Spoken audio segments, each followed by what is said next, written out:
Olá, bem-vindo a mais uma aula do curso de Empreendendo para a Vida. E agora, como nós havíamos falado na aula passada, onde nós falamos sobre relação com o dinheiro, hoje eu quero conversar com você um pouco mais sobre investimentos, tá?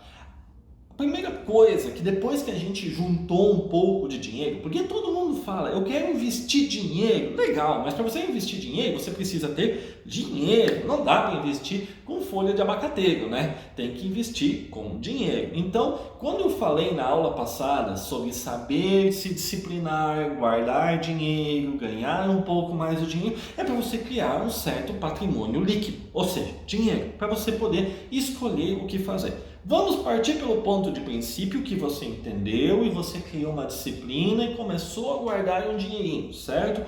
Ótimo! E agora, o que a gente faz com ele? Bom, a primeira coisa que você vai ter que se perguntar: quem é você? Você aí do outro lado que está vendo esse vídeo, como é que é o teu perfil? Existem dois tipos de perfis de investidores. Um chama-se conservador e o outro chama-se arrojado. Vamos falar um pouquinho mais sobre o investidor conservador. Qual é a principal característica deste investidor? Ele, diferente do arrojado, procura segurança no investimento. Ele nem está preocupado em ganhar muito, ele está preocupado que aquilo que ele juntou não se perca, ele quer ter segurança. Então, ele busca investimentos que têm mais segurança no mercado, tá? Um dos investimentos com mais segurança e mais tradicionais há muito tempo, e você deve conhecer, é a poupança. A poupança é lendária, ela já vem há muito tempo na história dos brasileiros. Tá? Tanto é que o nome poupança vem de poupar, é expandir a palavra poupança, poupar um volume mais alto, poupar muito. Então, a poupança, ela é um investimento com muita segurança, tá? Márcio, ela é um investimento com 100% de segurança? Não, pessoal. Não existe nenhum investimento com 100% de segurança. Mas nem a poupança? Nem a poupança. Por quê? Bom, eu posso te dar um exemplo. Uma poupança de um banco, o que pode dar errado? Simples, um banco pode quebrar. E quebrando, você pode vir a ter problemas naquilo que você guardou, tá? Eu quero te fazer um convite. Olha na internet e pesquisa sobre congelamento da poupança no plano Collor. Você vai entender mais. Isso aconteceu há mais ou menos 30 anos atrás. Você vai entender o que aconteceu com a economia naqueles anos e o que aconteceu com a poupança. Por isso que eu digo que ele não é 100% seguro.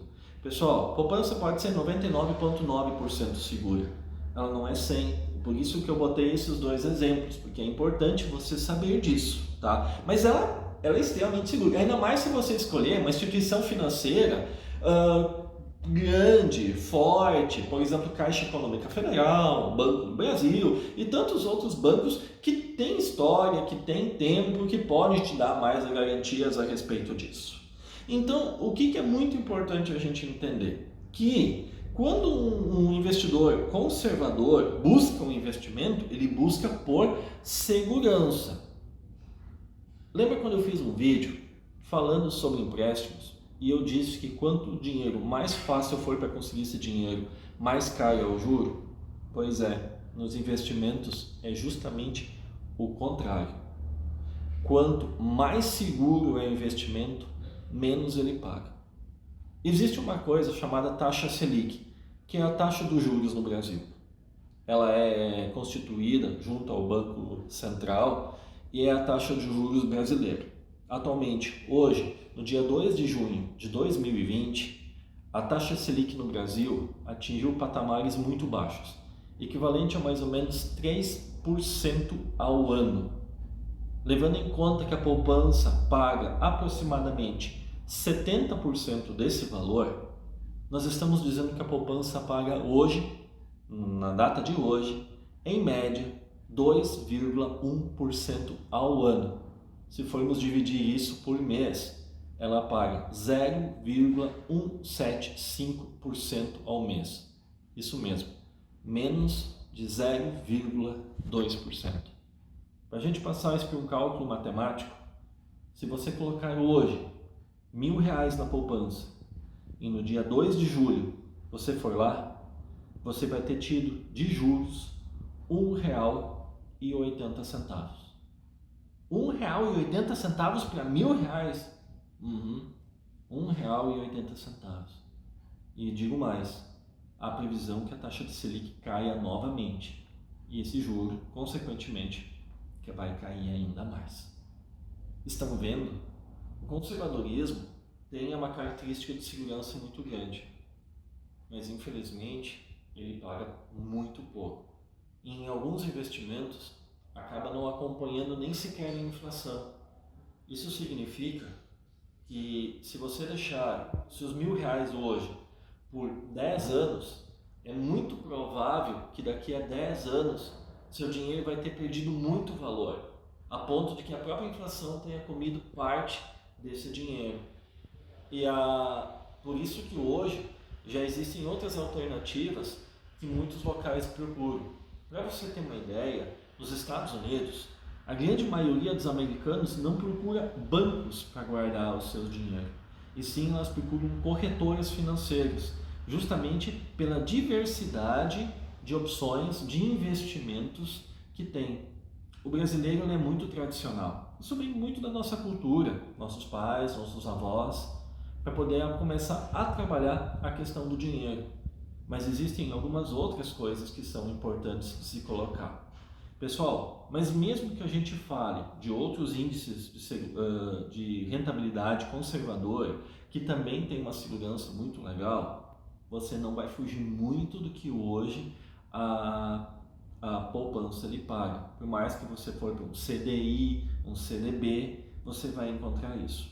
Mas quando você fala num investimento conservador, além de segurança, você precisa ter o segundo fator muito importante, que se chama liquidez. O que é importante e o que é a liquidez? A liquidez, na verdade, é aquilo que faz o seu dinheiro ser, vamos dizer, imediato. Ou seja, se você for na poupança hoje e você não pegar um valor muito alto, porque caso você precise, por exemplo, de R$ 5.000, R$ 10.000 ou mais, você precisa fazer, na maioria das vezes, você precisa fazer uma reserva de dinheiro. Agora, se você for lá hoje no banco pegar seus R$ 1.000 que estão na poupança, o rapaz do caixa vai passar seu cartão e vai te dar o seu dinheiro imediatamente. Por quê? Porque a poupança tem autoliquidez, ou seja, nós consideramos algo chamado de D mais zero. O que é o D? Seria o dia, a letra D de dia, mais zero. Quando é isso, significa liquidez imediata.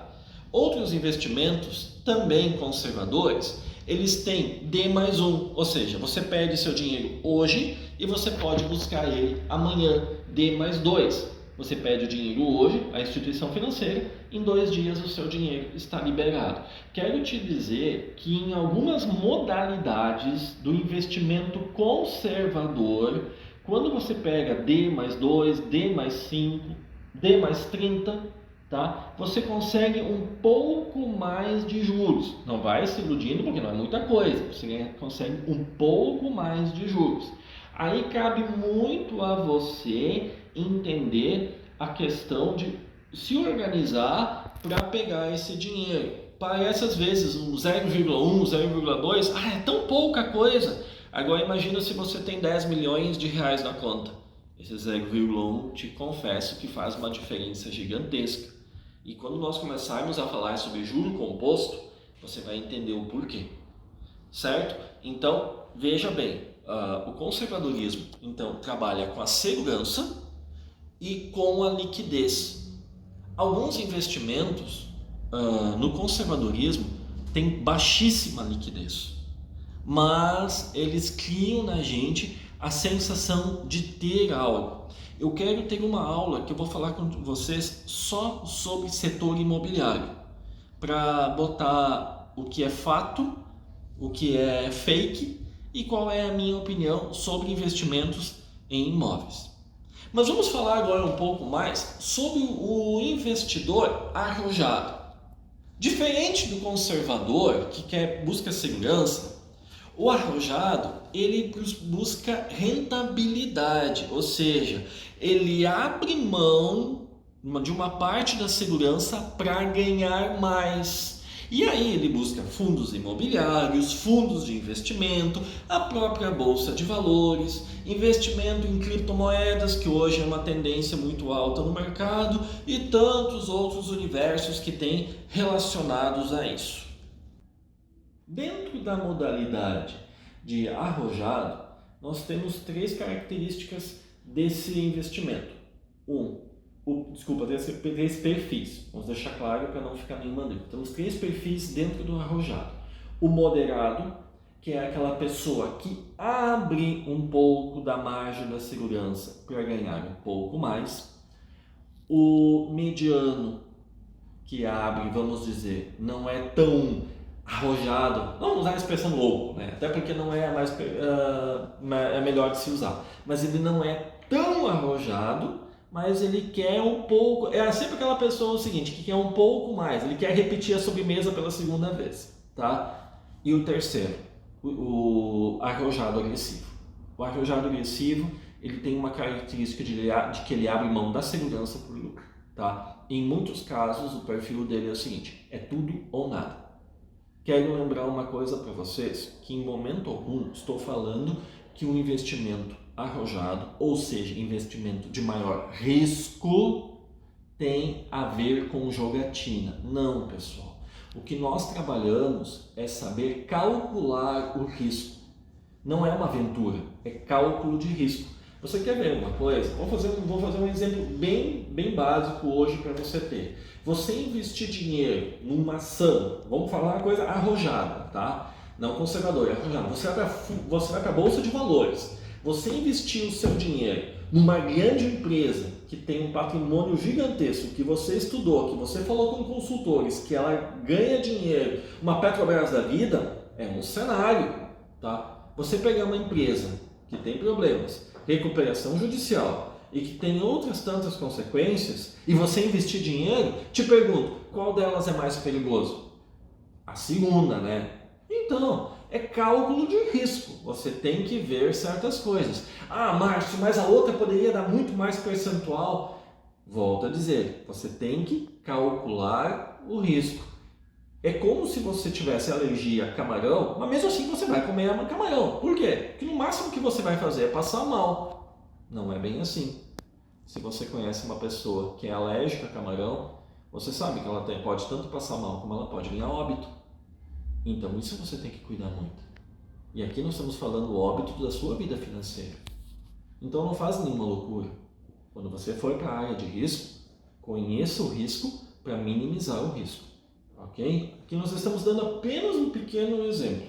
Dentro do universo mais arrojado, nós temos todo um cenário que pode se trabalhar. Mas você tem que saber de você. Qual é o seu perfil? Você zela mais por segurança ou você zela mais por resultado? E se a sua resposta for por resultado, o quanto você está disposto a trabalhar? Para quem trabalha com investimentos arrojados, tem que trabalhar com a seguinte ideia. Vai chegar um momento que você vai perder dinheiro. É fato. Não tem alguém que não investe em investimento arrojado que não perdeu dinheiro. Eu mesmo já perdi dinheiro. Então faz parte. Isso você tem que trabalhar e saber viver. Não adianta você pegar, colocar o dinheiro no investimento arrojado, ele não dá certo, você perder dinheiro, perder uma parte do seu patrimônio e você entrar em depressão, ficar mal, começar a ficar de mau humor, brigar com as pessoas. Não. Então não entre nesse mundo. Esse mundo, o jogo é mais perigoso. Então a gente tem que entender ele melhor. Por isso, a primeira pergunta que eu te faço: quem é você? Onde é que você se enquadra? Você prefere zelar por segurança ou você prefere zelar por retornos? Quando você tiver essa convicção, vai ficar muito mais fácil de você entender. Entrar no universo arrojado tem riscos. E você tem que entender se você está se sentindo confortável com a ideia de riscos. Talvez você queira me perguntar qual é o meu perfil. O meu perfil é arrojado.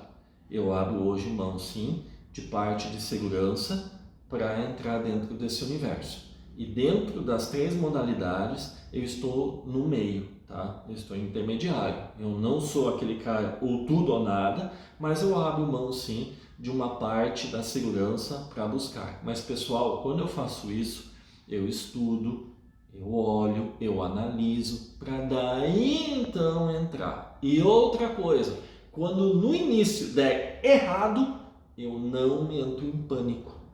Por quê? Porque eu sei que pode acontecer isso ali. Eu vou ter uma queda para depois ter uma subida. Quando eu tenho um investimento que no início ele não dá certo. É claro que eu tive investimentos que começaram a cair e eu saí daquele investimento. Por quê? Porque eu comecei a ver uma nova realidade que não era futuro, então eu decidi que a minha perda estava limitada a tanto, ou seja, estava disposto a perder tanto, mas que isso não estava disposto, saí, recolhi minhas coisinhas e entrei no novo investimento. Fiquei chateado? Claro que fiquei chateado. Continuei investindo? Com certeza, continuei investindo porque você tem que viver isso de uma maneira muito real. E aí você vai se sentir bem mais confortável ao trabalhar com investimentos. Na próxima aula, nós vamos falar um pouco sobre o setor imobiliário. Nós vamos falar sobre fundos imobiliários, conversar um pouco mais sobre isso. Pessoal, lembrando, não sou corretor financeiro, não sou economista, existem pessoas muito especializadas por trás que podem ajudar vocês a tirar diversas dúvidas, tá? Mas hoje quis deixar um pouco vocês a par sobre que tipo de investidor você pode ser. Depois você comenta comigo, tá vendo aquele botãozinho de WhatsApp? Me chama lá, troca ideias comigo. Quem sabe a gente pode alinhar alguns projetos e aí eu posso te ajudar ainda mais, tá bom? Espero que tenham gostado da aula. Nos vemos na próxima. Até mais. Tchau!